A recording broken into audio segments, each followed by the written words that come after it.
What if Barack Obama actually wins? He would be an unprecedented president, the first African-American, multi-ethnic, civil rights lawyer, community organizing commander-in-chief. Confidants say his staff would reflect that. Also the fact that he likes and taught constitutional law. There'll be plenty of lawyers, predicts one who's already working with him. He'd be his own director of diversity. As he told 60 Minutes, his life experience gives him the capacity to bring diverse people together. His father's from Africa. He's been there, and he lived in Indonesia. So what if he wins? Well, it's safe to say his policy toward poor and developing countries would be very different. He'd be the first president with a first lady who describes her childhood as just a typical South Side little black girl. Going to the circus once a year was a big deal, until she went to Princeton and Harvard Law.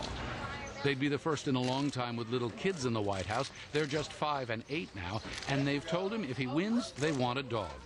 That's a no-brainer. All presidents have dogs because they need friends. What if he keeps his promises? He says he'd reform health care, says his plan would cover everyone. He'd roll back the Bush tax cut to do it. Sounds like a tax increase. He says he'd get out of Iraq, though it's not clear what he'd leave behind. His lack of experience is his biggest weakness. It's said Barack Obama is focused and competitive in politics, basketball, Scrabble, poker. What if there were poker night at the White House? Place your bets. No one's placing bets just yet, I don't think, except the Barack for President campaign. But what's really fascinating, and the big what if here, is what if this perspective were to be in the White House? A look at the map and his background really, I think, drives the point home.